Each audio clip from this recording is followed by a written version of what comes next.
खबर में खुश आमदीद, मेरे साथ आ रहा हूँ नाज़रीन। कुछ खबरें।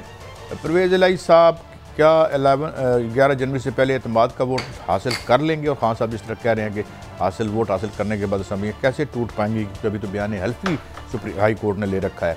अप्रैल में इलेक्शन की यकीन दहानी इमरान खान का बयान आया है, उनको ये यकीन दहानी किसने करवाई है, क्योंकि क्राइम तो कुछ और ही बताते हैं। फिर इसके साथ हम देखते हैं दहशत गर्दी, जिसमें खासी हद तक हमने काबू पा लिया था, एक दफ़ा फिर सर उठा रही है। इसकी क्या वजह हो सकती है? और फिर मैशत के मार्ग पे आज जो हमने एक मौजू मुंतखब किया वो ये है कि महंगा तरीन आटा इस रीजन में हम बेच रहे हैं। इंडिया से उसका कंपैरिजन करेंगे, दूसरे मुल्क से कंपैरिजन करेंगे, क्योंकि यहाँ के तकरीबन 80-90% लोग जो गरीब लोग हैं उनकी खुराक यही है। बड़ी साहब, इस पूरे वीकेंड पे बड़ा एक खेल और ड्रामा तेज़ तर और सफ़र आहिस्ता आहिस्ता कि अब बयान हल्फी भी जमा है, असम्बलियाँ नहीं तोड़ सकते वो फ़िलहाल, और फिर 11 को उन्होंने बुलाना है, 11 से पहले वोट ऑफ कॉन्फिडेंस लेना है। क्या हो रहा है? बिस्मिल्लाहिर्रहमानिर्रहीम। सब इनफैक्ट के पाकिस्तान में इस वक्त बज़ाहिर बादियुल नज़र में माफिया राज है, आइन और कानून की हुक्मरानी कहीं नज़र नहीं आती। जितने ब्लैक मेलर हैं, नाजायज़ काम करने वाले हैं, उनकी सर्वाइवल है। इमरान खान साहब ने असम्बलियाँ तहलील करना चाहिए, जिसका उन्होंने ऐलान किया 26 नवंबर को पिंडी में कि पंजाब और खैबर पख्तूनख्वा की कर दूंगा। उसके बाद हुकूमत के लिए खासी मुश्किलात हो गई, क्योंकि वो इलेक्शन में नहीं जाना चाहते, क्योंकि उन्हें शिकस्त नज़र आती है। तो एक उस पर जब ऐलान किया गया तो गवर्नर पंजाब मोहतरम ने उन्हें कहा जी एतमाद का वोट ले। इस दौरान अदम एतमाद भी दे दिया गया। खैर उसका नोटिफिकेशन को डी नोटिफाई कर दिया गया। सेक्रेटरी चीफ सेक्रेटरी के साथ क्या सलूक हुआ वो बड़ी दास्तान तकलीफ दे है। मुल्क का सूबे का चीफ एग्जेक्टिव असल चीफ सेक्रेटरी होता है, लेकिन जो उसके साथ हुआ वो बयान नहीं किया जा सकता। उससे सिग्नेचर कैसे कराएगी वो खुद बता दें तो उनकी मर्जी। तो काई साहब असल सुप्रीम हाई कोर्ट इसलिए गए थे कि ये जो गवर्नर साहब ने हुक्म सादर फरमाया है कि एक जो 12 करोड़ अवाम का मुंतखब नुमाइंदा वज़ीर आला है, उसे डी नोटिफाई एक ऐसे गवर्नर ने कर दिया जो क्लर्क नहीं तब्दील कर सकता। 18वीं तरमीम के बाद तमाम पावर्स ना जब आ गई है वज़ीर आला के पास। खैर उनका हुक्म था, लेकिन तो उन्होंने जनरल जिलानी वाले इस्तेमाल कर लिए। जिलानी नहीं, सदर ज़ियाउल हक वाले। ज़ियाउल हक भी शर्मिंदा होगा कि मैं तो 52 भी इस्तेमाल करते हुए कुछ सोचता था, ये तो मेरे से भी 4 हाथ आगे चले गए। ज़ियाउल हक की बाकियात तो आपको पता है, मुल्क को काफ़ी तोहफे दे दिए उसने। ये भी उन्हीं की एक्सटेंशन है। तो उस पर ना उन्होंने उसका सस्पेंड तो हुक्म कर दिया ऑनरेबल जज साहबान ने, लेकिन साथ कह दिया कि 11 जनवरी तक आप असम्बली तहरीर नहीं करेंगे। अब इमरान खान के नंबर हैं 180 और काफ लीग के हैं 10। 190 बन गए, 186 चाहिए। लेकिन सुना है आपने अपने पर्स में रखे थे 180 रुपये, किसी ने 7 रुपये निकाल ली है। और अब मुस्लिम लीग नून और पीटीआई का भी इत्तेहाद, चाहे पीडीएम का हो, अपोजिशन का नेचुरल नहीं है, ब्लैक मेलिंग का इत्तेहाद है, मजबूरियों का इत्तेहाद है। अब ये कह रहे हैं कि हम 11 जनवरी तक हर हाल में एतमाद का वोट ले लेंगे, लेकिन इस दौरान काफ लीग ने एक फड्डा डाल दिया कि हमें 10 सीटें उनकी असूलन पंजाब में हैं एमपीए की, और 2 उनकी एमएनए की है, एक मोहतरम मोहम्मद सलाई साहब, एक उनके भाई, बाकी तो तारक बशीर चीमा और सालक साहब। तो अब ये गालबन सुना को 30-40 सीटें मांग रहे हैं सूबाई असम्बली की, और 10 से 15। इस दौरान अब इमरान खान को जरा ये स्क्रू किया जा रहा है कि उनको इमरान खान समझते हैं कि इस दौरान अगर मुस्लिम लीग का नून लीग की तरफ जाती है तो हुकूमत उनकी बन जाएगी। तो ये बिल्ली चूहे का खेल चला हुआ। साहब मेरे पास भी ये खबर है। खबर ये है कि ये जो 30 सीटें मांगी गई हैं और 15 सीटें मांगी गई हैं, बुनियादी तौर पर ये मुक़्तदर तबकात को ये एहसास हो गया है कि जनाब ये खान साहब को ताकत एक दफ़ा देते ही बनेगी, जान कोई नहीं छुटनी। और माशाल्लाह जो परफॉर्मेंस है आने वाले दिनों में वो मज़ीद आला से आला तर हो जाएगी। तो अगला ऐसा सेटअप बने कि इधर से उधर पलटने के लिए 15-20 बंदे PMLQ या इसी किस्म की MQM हो जाए, कुछ ताकतवर लोग पावर में, यानी ना आ सके कोई पार्टी? ये मेरा ख्वाब ख्याल है या ख्वाब ख्याल नहीं, यकीन है कुछ ताकतें चाहती हैं कि ताकत का पेशे खैमा उनके पास रहे, बल्कि जमहूरियत होती है अवाम की हुकूमत, अवाम के लिए, अवाम के जरिए। अब ये छोटी छोटी जमातों को मुख्तलिफ पॉकेट में जिताया जाता है, उनसे ब्लैकमेल, 2 बड़ी जिता दी इधर, दरमियान में 1 लाख एक आधा बंदा कर दिया, वरना असूली तौर पर भाई बताया एक लीगली बात है। हाँ जी, सिर्फ 4 सीटें बाप पार्टी की हैं जो पीडीएम की वफाक में तादी है, वो आज हुकूमत छोड़ दे तो हुकूमत का धड़म तख्ता गिर जाएगा, वफाकी हुकूमत का। शहबाज शरीफ साहब वजीर आजम से शायद सीधा कोट लखपत चले जाए। तो इसी तरह पंजाब, इसका मतलब यह है कि बाप की, बल्कि सबके बाप की बात तो फिर पीएम साहब को माननी पड़ेगी। ना मानेंगे तो हुकूमत नहीं रह सकती मोहतरम, सिर्फ 1 सीट पे हुकूमत कायम है। इसी तरह काफ लीग, अब देखे एक असूली बात है भाई, 10 आपके एमपी हैं, 10 सीटें ले लो, 2 एमएनए या 2 ले लो, 2 नहीं 3 ले लो, 10 से 12 ले लो, आप 30-40 पे जा रहे हो। इससे फिर ब्लैकमेलिंग और सौदेबाजी की जाती है। वफाक में भी इसी तरह, बज़ाहिर वजीर आजम शहबाज शरीफ है, अख्तियारात किसके पास है? नवाज शरीफ जो मुल्क से सजा याफ्ता है, मौलाना फजलुर रहमान, आसफ अली जरदारी, अख्तर मैंगल, MQM और दीगर जमातों के पास। तो ये जमहूरियत को हमारे सियासतदान आपस में बैठते नहीं, फिर तीसरी कूफतें आती हैं, वो छोटे मोटे बंदे पावर ग्रुप बीच में एंटर करती हैं और उनके ज़रिए ब्लैकमेल करके। वरना ये कहाँ लिखा है कि एक आदमी की पाकिस्तान तरीके इंसाफ की 180 सीटें हैं पंजाब में, वो 10 सीटों को वज़ीर आला दे, इसे ही ये तो मौज हैं ना। वो आप तो कहते हैं ना मुकम्मका, मैं कुछ और कहता हूँ, तो लिहाजा अंडरस्टैंडिंग, सॉरी आप ये फरमाते हैं। अच्छा, ये मूर सलाई साहब कुछ कह रहे हैं, सॉरी माफ़ी चाहता हूँ आज मैं ज़रा, ये सुनाइए जी क्या कह रहे हैं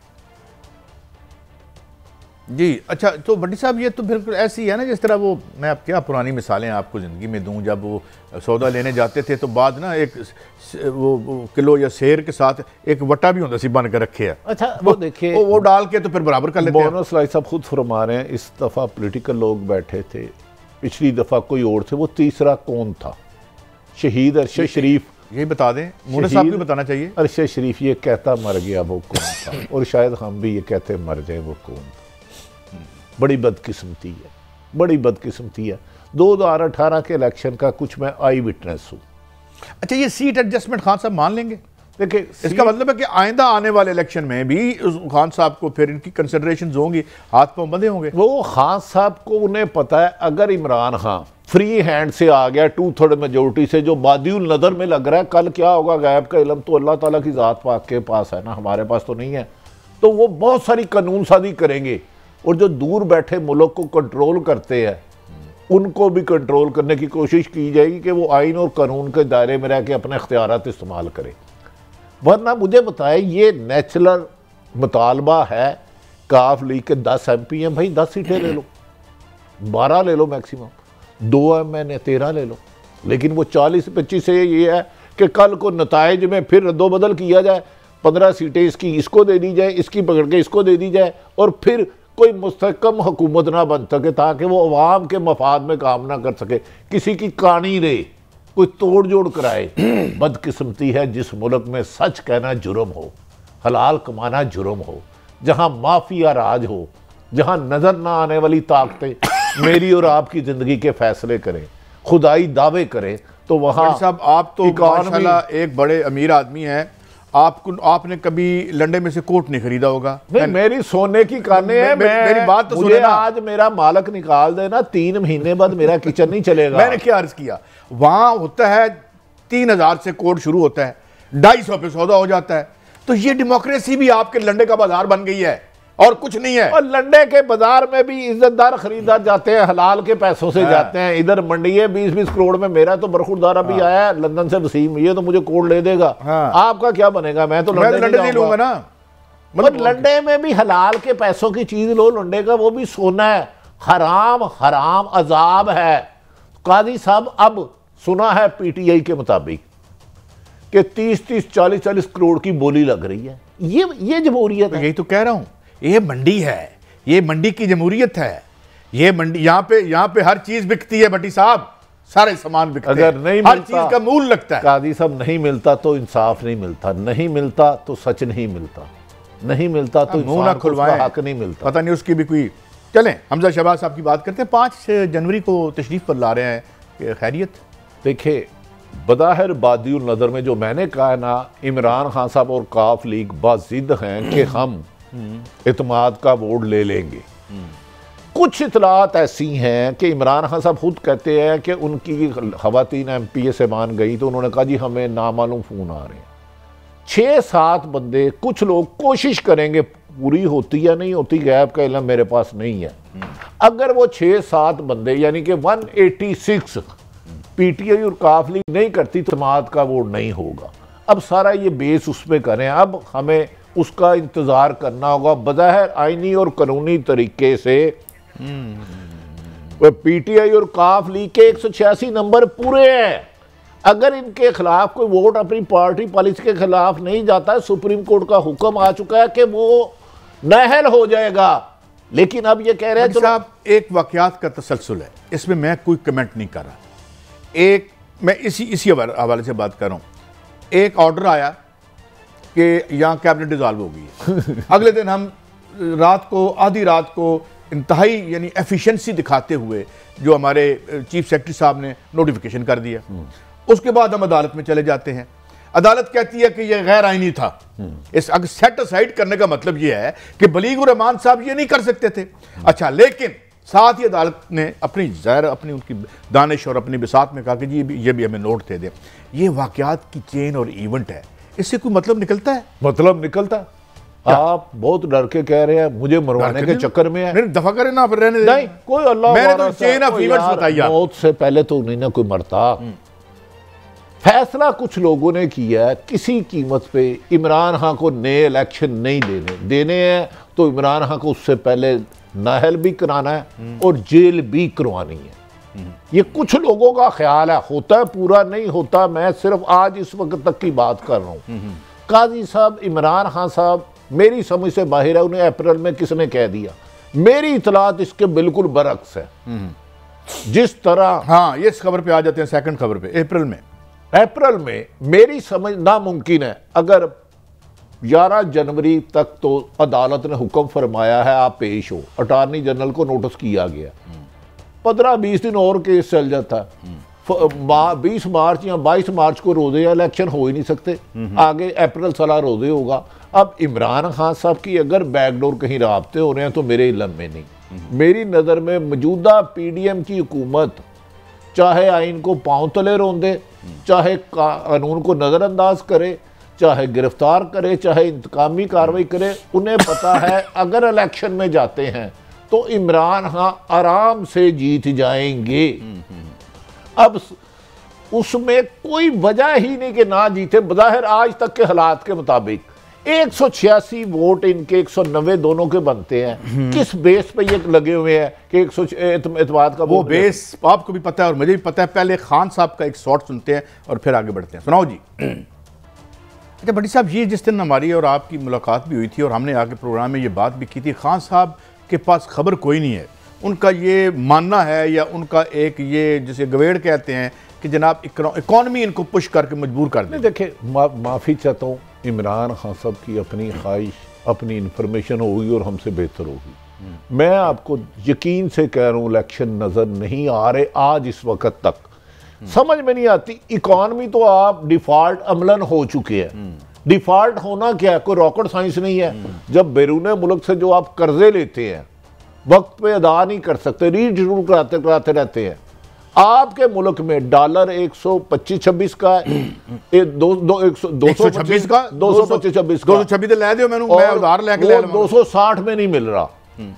कोई मुल्क आपको कर्जा नहीं दे रहा। अमलन आप डिफॉल्ट हो चुकी है। आटे का 20 किलो का थैला 2500 रुपए का है। 90% लोग, इतनी बिजली जो IMF ने नई कंडीशन लगाई है कि बिजली कटवा देंगे। पहले लोड शेडिंग के लिए रोते थे, अब बिल आएगा तो रोएंगे कि या अल्लाह मैं बच्चे बेचूं, क्या गुर्दा बेचूं बिल देने के लिए। मैं खान साहब के ना, लेट मी डेविल्स एडवोकेट, मैं खान साहब की बात में मुझे वजन क्यों लगता है। थोड़ी सी बात, एक हल्की सी बात, एक फिक्रे की। वो जो मैंने आपको पहले भी बताया था ना, हमारे शाह साहब मुतअद्दिद पेशों में नाकाम होकर में हिकमत शुरू कर दी थी तो मुझे उन्होंने कहा कि मैं क्या सुनाओ कैसा चल रहा है, कहना हुण तो मैं कैंसर नूं भी हत्थ पा लेना। ये जिहड़ा कैंसर नूं हत्थ पवाया ना तुसीं मियाँ नवाज शहबाज शरीफ साहब कोलों और डार साहब से, and the way economy is on the decline, वो उसमें खान साहब की ये राय है और ये मेरी भी राय है। मुझे नहीं पता इलेक्शन होता है या नहीं होता, इससे आगे का काम भी हो सकता है, मूवमेंट भी फूट सकती है इनकी नलायकियों और जहालत की वजह से। The way they are handling this economy, रोज एक मिनिस्टर रखा हुआ आपने टके आपके पास। कादी साहब ये यार ये कैसे इंडेफिनेटली ये खेल चल सकता है, मुझे बताएं। कादी साहब, इमरान खान के मुताबिक जो रजीम चेंज साइफर के तहत डोनाल्ड डू एक डिप्टी सेक्रेटरी के लेटर के चीज किया गया, अगर इनको हुक्मरानों को पाकिस्तान की परवाह होती, आम शहरियों की जो 90% रोटी नहीं खा सकते, एग्री करता हूं, तो ये रजीम चेंज वाली साजिश ना होती। मैं एग्री, ये रातों रात लोगों की बकर मंडी लग के 20 सुप्रीम कोर्ट ने 20 एमपीए को नाअहल किया। आपने इमरान खान के साथियों को उधर मिला दिया। उस वक्त डॉलर था 178 रुपए, अब 200 अब कुछ कीमत ही नहीं है। Nobody knows the real price. बिजली का यूनिट अगर 10 था तो इस वक्त 40 है। इकॉनमी की ये जो ऊपर बैठे हैं ना, इन्हें 90% ये नहीं पता रिज़्क़ हलाल क्या होता है। इस मुल्क की 80% पॉपुलेशन की इनकम 30,000 से कम है, उसके 3 बच्चे हैं, तो मुझे बताए वो कैसे पालेगा। बच्चे बेच रहे हैं लोग, माए बच्चों को पकड़ के नहर में फेंक रही हैं, कोई गला दबा के मार रहा है बाप बेटे को। इनका मुल्क से क्या ताल्लुक था, मुझे ये बता दें। शरीफ मियाँ मोहतरम शरीफ फैमिली और जरदारी फैमिली की बैरून मुल्क कितने पैसा होगा? आप 10 साल पैदा होके आए ना दोबारा, तो आपके पैसों की असेसमेंट नहीं लगा सकते। वो रोजाना 20-30 करोड़ रुपए को ऐसे आग लगा के सेके ना हाथ, तो 50 साल पैसे नहीं खत्म होते इनके। काजी साहब, और दूसरी 98% पॉपुलेशन जिस्म पे कपड़ा जिस्म नहीं ढाप सकती, बीमार हो दवाई नहीं ले सकती, बच्चा भूखा और रोटी नहीं दे सकती। इस मुल्क की जो शराफी है ना, उसे डिफ़ॉल्ट होता मुल्क हो। इन्होंने बैरून मुल्क चले जाना है। पाकिस्तान में ये विजिटिंग प्रोफेसर हैं, हुकूमत करने आते हैं, ये जजीरे बाहर खरीदते हैं। मैं ये नहीं कह रहा, मैं आपसे 100% इत्तेफाक करता हूँ कि इतनी जालमाना अशराफिया का और सफाकाना, जालमाना छोटा लफ्ज़ है, मैं ये नहीं कह रहा। मैं ये कह रहा हूँ कि things can take such a turn. Iran को देख लें क्या हो रहा है वहाँ पे। बस ये आवाम नहीं आती। मैं आपकी और मेरी ये बहस 2 साल से हो रही है। नहीं सर, मैं नहीं बेहिस्सा है। पहले भी आई थी, अब भी आई थी, पता नहीं कहाँ आएगी। अवाम ने यही अवाम ब्रेक है, पानी डाल के बेचती है। एक ब्रेक है। बड्डी साहब की राय हमारे लिए साहिब है, मगर फार एंड फ्यू बिटते हैं इनकलाबात और तहरीकें।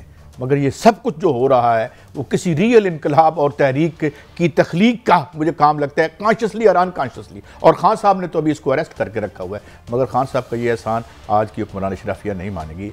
एक ब्रेक के बाद हाजिर होते हैं और उसके बाद बात करेंगे दहशतगर्दी क्या है। इससे अलावा और भी है कि ये जो साबिक प्राइम मिनिस्टर और साबिक chief of army staff, I think ये टग ऑफ वार ख़त्म होना चाहिए। वो चले गए, खान साहब को भी आगे देखना चाहिए, मगर ये बार बार जब मीडिया में आएगा तो बहस तो होगी, मगर ये बहस होनी नहीं चाहिए। एक ब्रेक के बाद हाजिर होते हैं।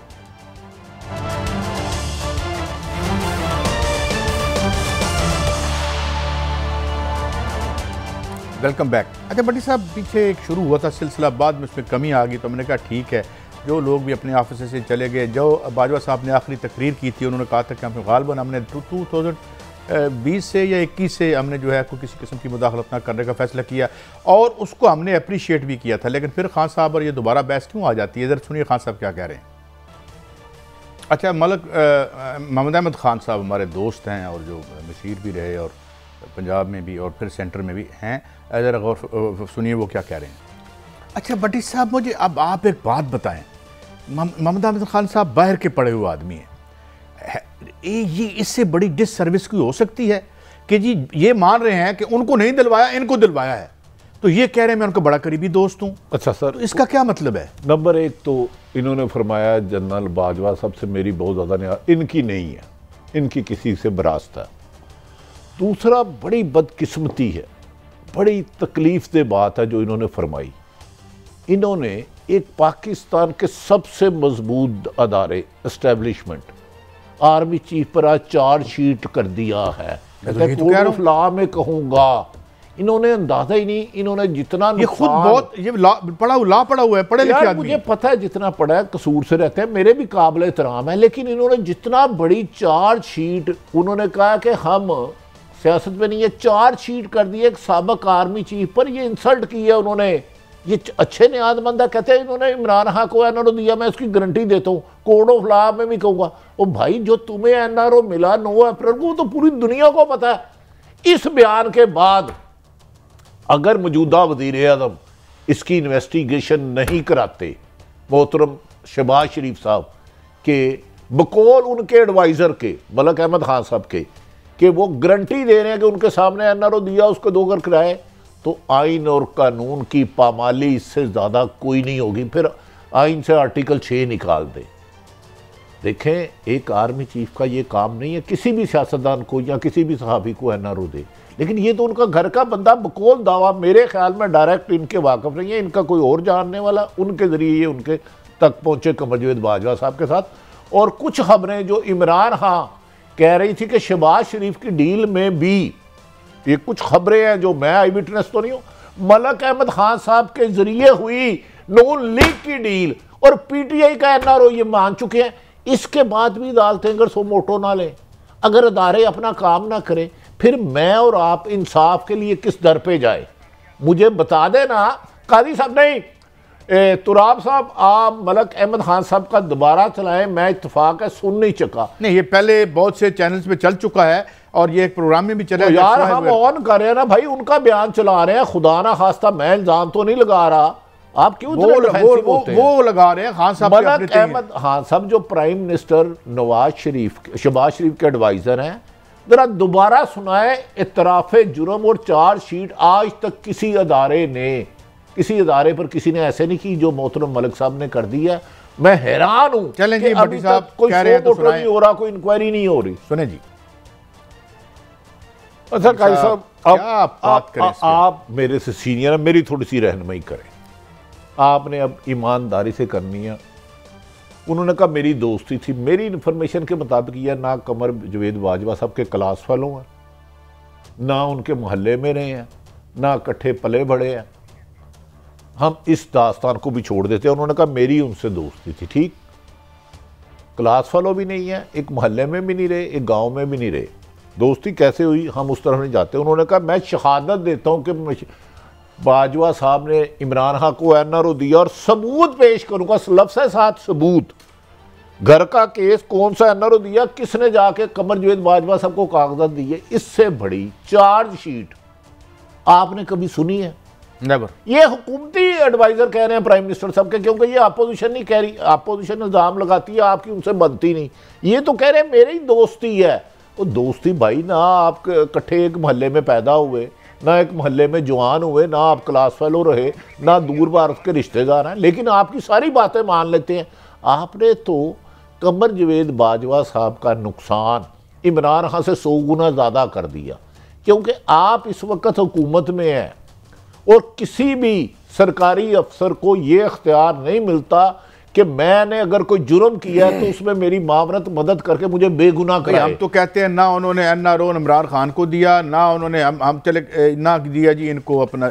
हमारे हम तो नहीं कह रहे, मेरी गुजारिश, और अगर हम कहें तो अल्लामान अल हफीज, हम तो कह ही नहीं सकते, हम इतने बड़े शख्सियत से तो जानते नहीं। मैं कह रहा हूँ वज़ीर आज़म के एडवाइज़र, मौजूदा हुक्मरान और जो मोहतरम आर्मी चीफ के दोस्त होने का दावा और सबूत दे रहे हैं, इसके बावजूद अगर इसकी इंक्वायरी नहीं होती, अगर इसकी इंडिपेंडेंट या सुप्रीम कोर्ट का जो कमीशन बैठ जाए जज साहबान का, या कोई अदारा कर ले, कम से कम देखे तो सही अगर ये सच कह रहे हैं। देखे, एक मुखालिफ इल्ज़ाम लगाते रहते हैं, वो झूठे भी लगाते हैं।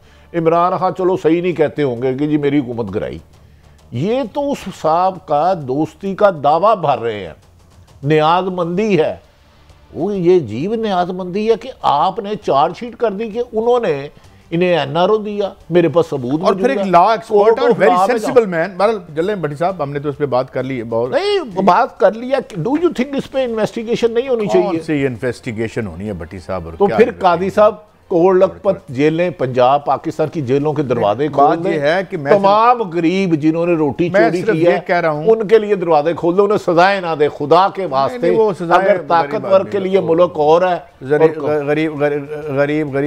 गरीब आदमी जो है वो उसके लिए कोई नहीं, उसकी जो हालत है उसके सामने ही है, उसको छोड़ें भट्टी साहब।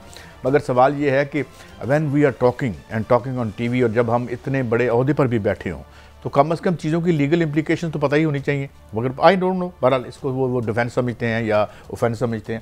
एनीवे आगे बढ़ते हैं। कादी साहब, मैं कुछ बातें नहीं करूंगा आज। मेरे दोस्त मलक अहमद खान साहब ने कह दिया, मलक साहब आपकी नियाज़म दोस्त भी, आप बता दें 250-300 प्लाट किसके हैं, आपको ये भी पता।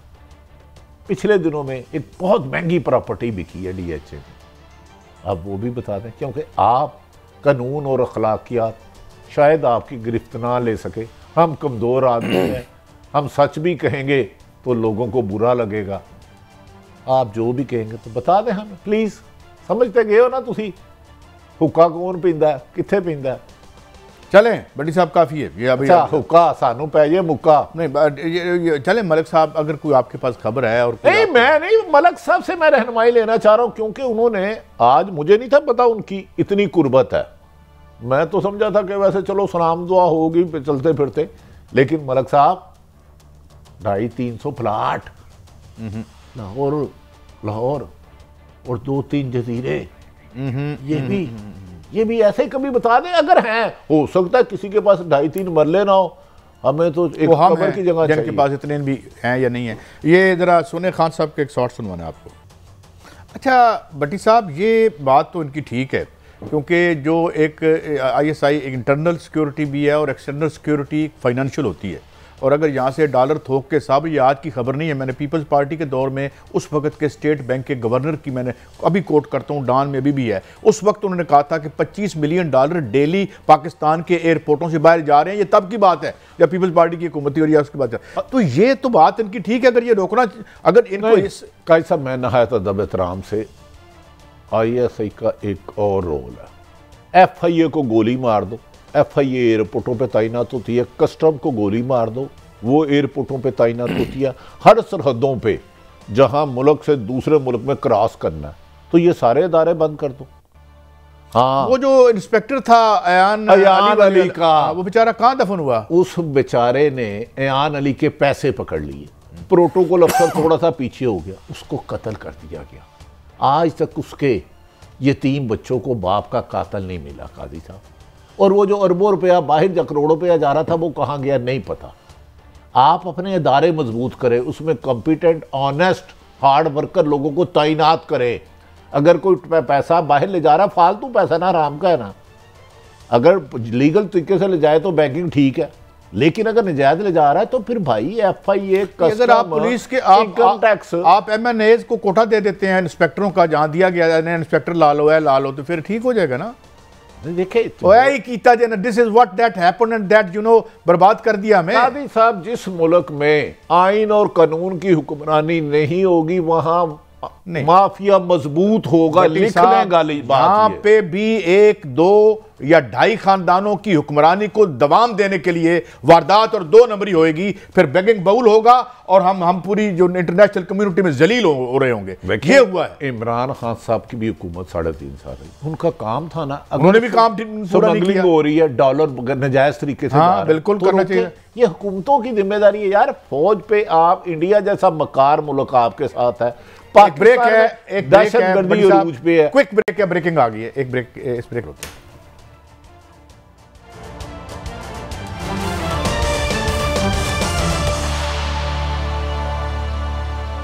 Welcome back. बड़ी साहब, ये दहशतगर्दी खासी हद तक हमने कंट्रोल की थी। एक बहुत खौफनाक पीरियड हमने देखा है, दिन में 3-3 धमाके हम देखते रहे हैं, बहुत बेहतर हो गया था। लेकिन फिर ये KPK में और फिर ये जो तहरीक तालिबान पाकिस्तान है मुबैना, और ये जो और हो रहा है, तो ये इस पे क्या, ये अपने कामों में मसरूफ़ है सरकार? काजी साहब देखें, बदकिस्मती है, पाक फौज, पुलिस और अवाम ने 80,000 ज़्यादा शहादतों के बाद अमन कायम किया था और दहशतगर्दी का नसूर पाकिस्तान से ख़त्म किया। रोज़ाना 2-2, 3-3 धमाके होते थे जिसमें हमारे पाक फौज के जवान आम शहरी पार्कों में हुए, हस्पतालों में हुए, एयरपोर्टों में हुए। बदकिस्मती है, अचानक एक अप्रैल आता है, उसमें इमरान खान के मौत रजीम चेंज होता है। वो सारी की सारी ताकत इमरान खान की हुकूमत गिराने पे मरकूज करती जाती है। बस इस दौरान कुछ पॉलिसियाँ चेंज हुई या नहीं हुई, दहशत गर्दी पाकिस्तान में दोबारा अपने पंजे गाड़ती है खूनखान भेड़ियों की तरह। लेकिन आपके हुक्मरान लड़ते रहते हैं। KPK में हुआ, आपने कहा CTD से उसकी खैबर पख्तूनख्वा हुकूमत की नहली है, इस्लामाबाद पहुंच गई। याद रख लें, हिस्ट्री बताती है जब खैबर पख्तूनख्वा में दहशत गर्दी की गिरफ्त मजबूत हो जाती है तो पंजाब में आ जाती है। बलोचिस्तान में कल हमारा एक कप्तान शहीद, 3 जवान हुए। आखिर इसका जिम्मेदार कौन है? किसने पॉलिसियां चेंज की? अभी बड़ी किस तरह दहशतगर्द दोबारा एंटर हुआ? जो आपकी हुकूमत पंजाब फतह करने के लिए तो पानीपत की लड़ाई बना दी है पंजाब। कारण है जी, ये नहीं कहा है। मैं ये कह रहा हूँ कि इवन इस्लामाबाद में जो इंटरनल शहर के अंदर मूवमेंट है, इस पे एडवाइजरी इशू कर रही है अमेरिकन और इटालियन खुद और अमेरिका ने कहा जी बैरियर ना जाए। आपने इसका मतलब है अल्लाह माफ करे किसी भी की कोताही है। हाँ। आपने मुल्क को दहशत गर्दों के हवाले कर दिया। काम देखे ना, काम तो ये इधर हो रहे हैं कि 7 बंदे तोड़ लो, 8 बंदे तोड़ लो। अच्छा, ये राना सनावला सब कुछ कह रहे हैं, इनसे जरा देखते हैं। इसकी मेरा ख्याल है 13 मिनट की चली है कि 25 मिनट की और आ रही। खुदकुशी तो दूर की बात, वो शर्मिंदगी का इजहार नहीं कर रहा। यहाँ पे पोर्नोग्राफिक वीडियोस का मुकाबला हो रहा है आपस में। उधर से दहशतगर्दी का अफरीद फिर सर उठा रहा है कि काम कर रहे हो क्या कॉन्स्टिट्यूशनली? ये मेरे मेरे मेरे वजीर दाखिला का ये रोल है। कैसा मेरी अर्ज सुन ले, मुल्क दहशतगर्दी दोबारा पंजे आजमा चुकी, डिफॉल्ट होने के करीब है, और आप ऑडियो वीडियो से ब्लैकमेल करें। आसमान जगीर अल्लाह जन्नत नसीब करे, वो वफात पा गई। कुछ लोग उधर गए थे, उनके एक सियासी जमात से वास्ते थे। मैं वो वाकया सुनाना नहीं चाहता। मैं तो हुक्मरानों से मैं ये इतनी गुजारिश करूंगा, मैं बार बार, आप समझ गए होंगे, आसमा जगीर साहबा गई, उनके पास कौन बैठता था आखिरी दिनों में? अल्लाह उनके दर्जात बुलंद करे। या ऑडियो वीडियो से ब्लैकमेल करने की बजाय आइन और कानून की हुक्मरानी पे दे। 25 अगर आपने ऑडियो वीडियोस के जरिए हुक्मरानी करनी है तो हो गई। अब मैं आपको मिसाल देता हूँ भट्टी साहब, इस वक्त इंडियन जो रुपया है 90 रुपये का $1 आता है, और वहाँ पे अगर हम पैरिटी निकालें तो वहाँ पे जो आटा है वो तकरीबन 30 सेंट का बनता है एक केजी। हमारे यहाँ 60 सेंट का बनता है। 60 सेंट्स का एक ज़राई मुल्क है आप। जी, हम भी ज़राई मुल्क हैं। ये और ये जो प्लेन्स ऑफ पंजाब जिसे कहते हैं, ये जिसे हम तरक्की वाले मोड़ों से लेकर इंडिया तक, ये जो इंडिया तक इलाका है, मैं एक बुक में देख रहा था, अगर मैं गलत हूँ तो मुझे करेक्ट कर दे, 40% गल्ला पूरे सब कॉन्टिनेंट का इस एरिया में पैदा होता था, जो इस वक्त पाकिस्तान में है। इसे इसे इसे पता नहीं वो feeding grounds of the sub continent कहा जाता था। ये हालत हो गई है। बट साहब, ये कोई ऐसी वीडियो बन सकती है जिससे आटे की कीमत कम हो जाए या आटे की सप्लाई बढ़ जाए? कोई ऐसी वीडियो निकालें यार। हैं कादी साहब, इज्जत सच बाजार में नहीं बिकता, ये ज़मीर के इंसान के अंदर होता है। मैं बड़ी साहब बड़ी तकलीफ में हूँ। पता है, एक दफ़ा ये जराइम पेशा लोग, और जब ये वेस्ट का इन्फ्लुएंस आया था तो ये टोटे जो है वो चलाया करते थे, उस पे बिकते थे, सारा सैनमों में चलते रहे। तो ये इससे हुकूमत करनी है आप? कादी साहब, मुल्क डिफॉल्ट होने के करीब, आपकी LC नहीं खुल रही, आप पे दहशत गर्दी है, और वजीर दाखिला फरमा रहे हैं आधे घंटे की वीडियो आएगी। कैप्टन सफदर फरमाते थे मेरे पास फुल शो वीडियो है। जब मुल्क ब्लैकमेलिंग से, गंदे धंधे से चलाओगे, आइन और कानून को ज़मीन बोझ कर दोगे, तो फिर कायदे आज़म कह रहे हो कि कायदे आज़म जिंदाबाद, पाकिस्तान जिंदाबाद, कायदे जिंदाबाद। और कायदे आज़म भी तो पूछ लो ना, जो पाकिस्तान का तुसी हाल किया वो की कह रहे हैं। मैं ये कह रहा हूँ भट्टी साहब की पता नहीं क्या ये इन्होंने क्या किया हुआ है। अभी देखें, ये अभी आज सुजुकी का प्लांट जो है उन्होंने बंद किया, उसके मोटर बाइक्स, जहाँ पिछले दिनों कोरोला का बंद हुआ था, उसका टोयोटा का बंद हुआ था, ये हो गया। इसके अलावा फैसलाबाद से कल एक मेरा एक दोस्त आया हुआ था, उसने मुझे बताया कि अच्छा सब ऑडियो वीडियो से लोगों का पेट भर जाएगा, बिजली के बिल फ्री हो जाएंगे, पेट्रोल गैस की कीमत कम हो जाएगी। Look at the non serious और and look at the pettiness of Imran Khan को डाउन खत्म करने के लिए आप वीडियोस के जरिए करेंगे या कर लेंगे आप? या जुल्फ़िकार अली भुट्टो पर जब आप इल्ज़ामात लगाया करते थे तो वो ख़त्म हो गया था, वो तो उनकी माशी पॉलिसियों ने उन्हें ख़त्म किया था और बाद में पीपल्स पार्टी की अपनी माशी जो थी एक दोस्त तरमीमात, वो दोस्त आए तो वो एक सियासी जमात के बहुत करीब रहे हैं। वो कहते मैं और हमजा साहब गुजर रहे थे तो साथ कैप्टन सफदर साहब थे, उन्हें मुहातिब किया तो थोड़ी देर बाद ही मरियम नवाज साहब आई, उन्होंने भी कुछ अल्फाज कहे। हमें ना जातियात की बजाय मुल्क की खिदमत की तरफ आना चाहिए। हम असम्बलियाँ होती है कानून साजी के लिए, अवाम की फलाह बहबूद के लिए कानून साजी करें, ये ना कि MPMN तोड़ने के लिए ऑडियो वीडियो या मंडियाँ लगाएं। जिस मुल्क में मंडियाँ लगेंगी और ऑडियो वीडियो से इक़्तिदार को तूल दिया जाएगा, वहाँ इंसाफ नहीं हो सकता। जहाँ इंसाफ नहीं हो सकता वहाँ अमन नहीं हो सकता, जहाँ अमन ना हो वहाँ तरक्की नहीं होती, वहाँ डिफ़ॉल्ट ही होता है। मेरे मुंह में खाक। बट साहब बात यह है, मैं तो ये कहता हूँ क्लोजिंग है, मैं पूरा नाम नहीं लेता कि इस मुल्क की सियासत को सियासत रहने दें, मून लाइट ना बनाएं। मैं लोग समझ गए होंगे जो मेरी उम्र के हैं, तो ऐसे मुल्क नहीं चलते। हालात बेहतर करें, आवाम की हालत बेहतर करें, खान साहब का बुखार वैसे ही उतर जाएगा। इजाज़त दें, कल फिर मिलेंगे। अल्लाह हाफ़िज़।